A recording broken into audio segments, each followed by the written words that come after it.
Hi, I'm Aeisha Truesdale and welcome to Life's Balances. Today we're gonna make Aeisha's signature kale blend. So, really simple ingredients. We're gonna start with some kale. You're gonna need your sweet bell peppers, just half. Make sure you take the seeds out and cut them in strips. 2 cloves of garlic and some mushrooms. Now, you can make this blend any way you want. You can add bacon or meat, but today we're doing a vegan version, so stay tuned. We're gonna start with our garlic. You wanna mince your garlic and saute your onions. So we're gonna cut our garlic and onions first.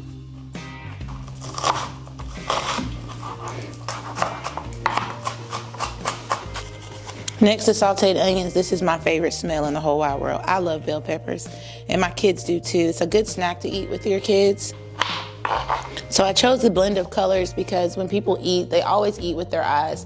And so you want to make sure that it's something that is appeasing to the eye and it can kind of entice all of their senses. So now we're going to saute this in about a half a stick of butter. If you don't like butter, you can use olive oil. You can use about a tablespoon of olive oil, but we're going to saute this first and then we're going to add the rest of the ingredients. Okay, so we've got our onions and bell pepper and garlic blend in a bowl. You want to make sure that you melt about a half a stick of butter. So while that's melting, I'm going to go ahead and take my blend, try to scrape everything out. And it already looks so pretty. So while this is starting to simmer on medium heat, we're going to cut our mushrooms and cup our kale down just a little bit, just a little bit. Our baby bella mushrooms that have already been washed. I buy the pre-sliced ones. It's just easier for me to cut that way. Now, if you don't like mushrooms, this is when you can add a meat of your choice. This is when you can add bacon, chicken. I've even had salmon in it before.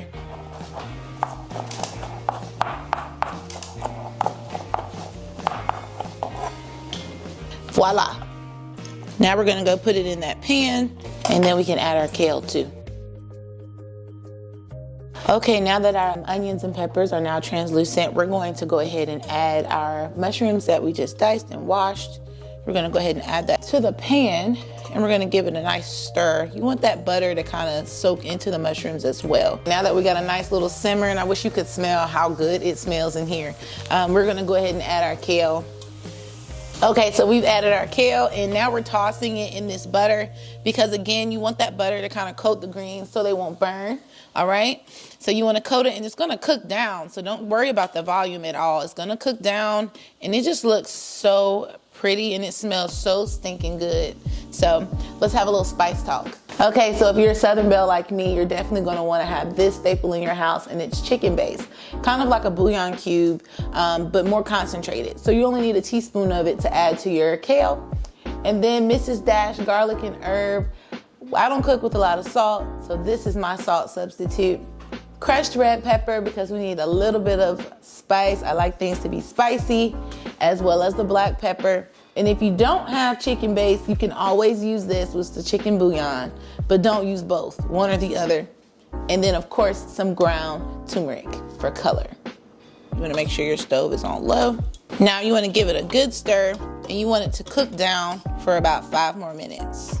So as you can see, you have all that color and all that spice coming through. It's really hot, which is how I like it, and it's also spicy and flavorful. This is great if you're on a keto diet, if you want to get those greens in to get your day going. I typically eat it in the morning with bacon, but it's up to you.